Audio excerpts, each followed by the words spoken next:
What was the offense that the Kshatriyas, who could not control their senses, committed before Lord Parashuram, the incarnation of the Supreme Personality of Godhead, for which the Lord annihilated the Kshatriya dynasty again and again?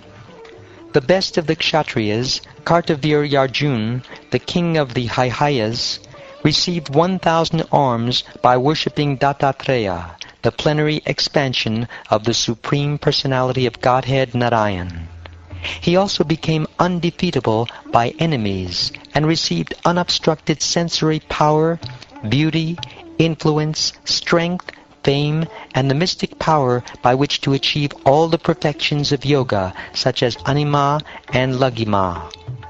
Thus, having become fully opulent, he roamed all over the universe without opposition, just like the wind. Once, while enjoying in the water of the river Narmada, the puffed-up Kartavirya-Arjuna, surrounded by beautiful women and garlanded with a garland of victory, stopped the flow of water with his arms. Because Kartavirya-Arjuna made the water flow in the opposite direction, the camp of Ravan, which was set up on the bank of the Narmada near the city of Mahishmati, was inundated. This was unbearable to the 10-headed Ravan, who considered himself a great hero and could not tolerate Kartavirya-Arjuna's power. When Ravan attempted to insult Kartavirya-Arjuna in the presence of the women and thus offended him, Kartavirya-Arjuna easily arrested Ravan and put him in custody in the city of Mahishmati, just as one captures a monkey, and then released him neglectfully. Once, while Kartavirya-Arjuna was wandering unengaged in a solitary forest and hunting, he approached the residence of Jamadagni. The sage Jamadagni, who was engaged in great austerities in the forest, received the king very well, along with the king's soldiers, ministers, and carriers. He supplied all the necessities to worship these guests, for he possessed a Kamadhenu cow that was able to supply everything.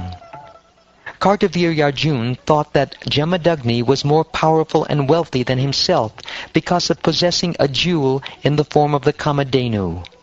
Therefore, he and his own men, the Haihayas, were not very much appreciative of Jamadagni's reception. On the contrary, they wanted to possess the Kamadhenu, which was useful for the execution of the Agnihotra sacrifice. Being puffed up by material power, Kartavirya-Arjuna encouraged his men to steal Jamadagni's Kamadhenu. Thus the men forcibly took away the crying Kamadhenu, along with her calf, to Mahishmati, Kartavirya-Arjuna's capital. Thereafter, Kartavirya-Arjuna having left with the Kamadhenu, Parashuram returned to the ashram. When Parashuram, the youngest son of Jamadagni, heard about Kartavirya-Arjuna's nefarious deed, he became as angry as a trampled snake. Taking up his fierce chopper, his shield, his bow and a quiver of arrows, Lord Parashuram, exceedingly angry, chased Kartavirya-Arjuna just as a lion chases an elephant. As King Kartavirya-Arjuna entered his capital, Mahishmati Puri, he saw Lord Parashuram, the best of the Bhrigu dynasty, coming after him, holding a chopper, shield, bow and arrows. Lord Parashuram was covered with a black deerskin, and his matted locks of hair appeared like the sunshine.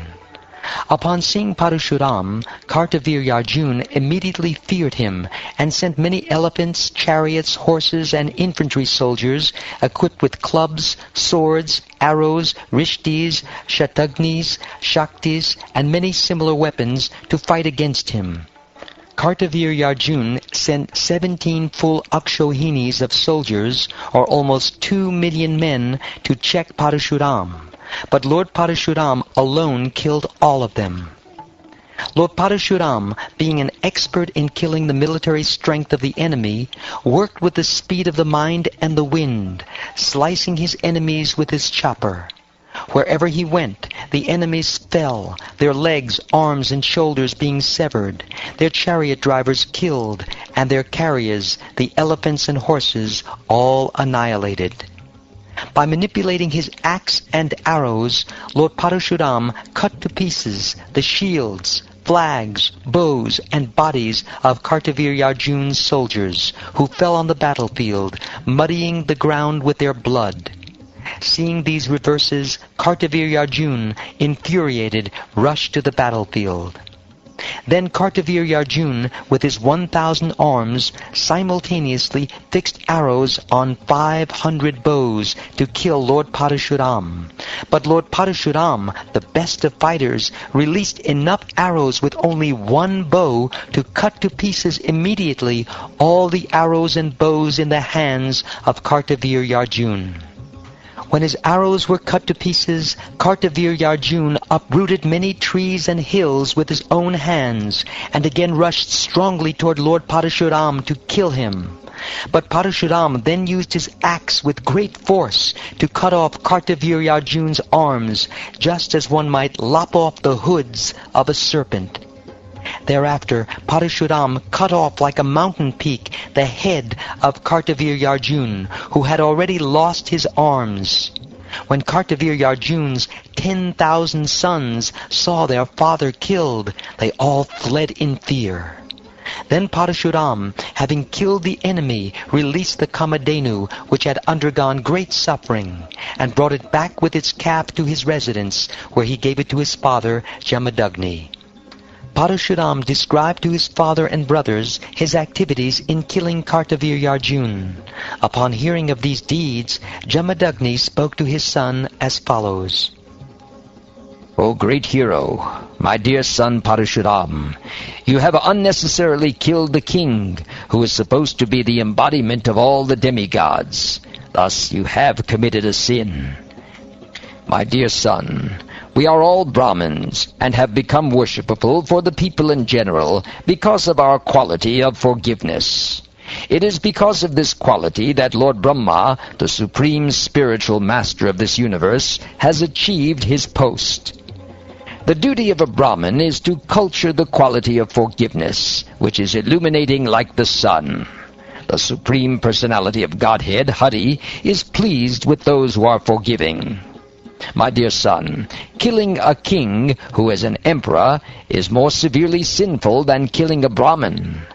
But now, if you become Krishna conscious and worship the holy places, you can atone for this great sin.